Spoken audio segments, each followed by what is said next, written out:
Doctor B R. Ambedkar, जिन्हें बाबा साहब के नाम से भी जाना जाता है, भारतीय इतिहास में एक महान व्यक्तित्व हैं। भारतीय संविधान के मुख्य शिल्पकार के रूप में होने से लेकर दलित वर्गों के लिए समानता और सामाजिक न्याय की लड़ाई लड़ने तक भारतीय समाज में उनके अपार योगदान को प्रत्येक वर्ष 14 अप्रैल को भारत में भीमराव अंबेडकर जयंती के रूप में मनाया जाता है।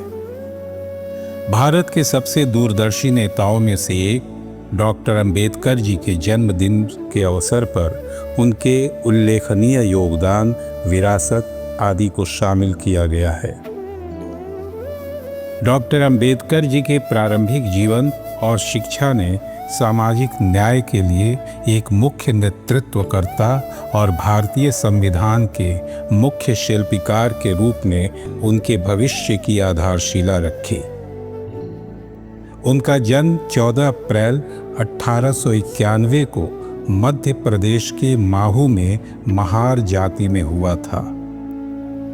परंपरागत रूप से निम्न ग्रामीण सेवकों वाली जाति में जन्म लेने के कारण उनके जीवन के शुरुआती वर्षों में जातिगत भेदभाव की कठोर वास्तविकताओं का सामना करना पड़ा।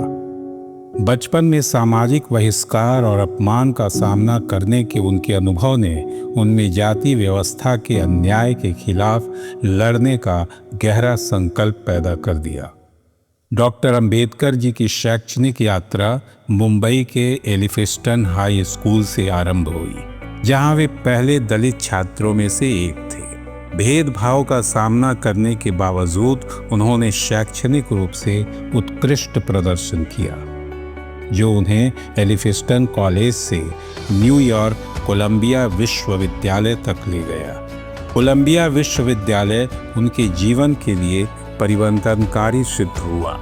विदेश में पढ़ाई पूरी करने के पश्चात 1920 के दशक की शुरुआत में भारत लौट आए। उस समय भारतीय समाज में सामाजिक अन्याय भीमराव जी को जातिगत भेदभाव के उन्मूलन और हाशिए पर रहने वाले लोगों के उत्थान के लिए आजीवन संघर्ष करने के लिए प्रेरित किया।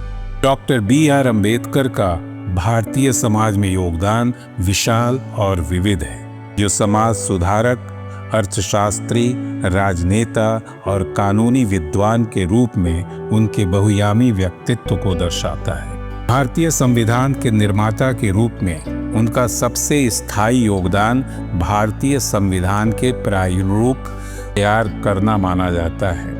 प्रारूप समिति के अध्यक्ष के रूप में उन्होंने भारतीय संविधान का इस तरह आकार दिया कि भारत के सभी नागरिकों के लिए न्याय, स्वतंत्रता, समानता और बंधुत्व सुनिश्चित हो सके।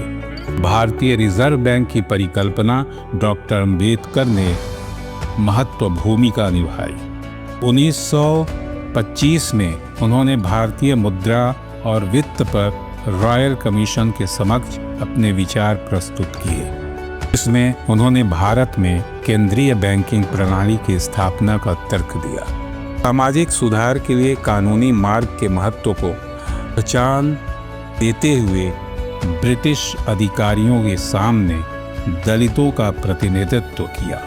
उन्होंने लंदन गोलमेज सम्मेलन में दलितों के प्रतिनिधि के रूप में भाग लिया और दलितों के राजनीतिक प्रतिनिधित्व सुनिश्चित करने के लिए उनके लिए अलग निर्वाचन क्षेत्रों में दलितों के लिए आरक्षित सीटों का प्रावधान किया। 14 अक्टूबर 1956 को अंबेडकर जी ने नागपुर में आयोजित एक विशाल सार्वजनिक सभा में औपचारिक रूप से बौद्ध धर्म अपना लिया। उनका उद्देश्य जाति व्यवस्था को अस्वीकार करना था। उनका निर्णय केवल एक व्यक्तिगत आध्यात्मिक विकल्प नहीं था, बल्कि एक सामाजिक और राजनैतिक कार्य भी था। इसके बाद अंबेडकर बुद्ध धर्म का प्रचार करने लगे। लंबी बीमारी के कारण उनका स्वास्थ्य खराब हो गया। 6 दिसंबर 1956 को वे नींद में ही स्वर्ग सिधार गए। उनका योगदान भारतीय समाज के लिए एक धरोहर है जो युगों युगों तक याद किया जाएगा।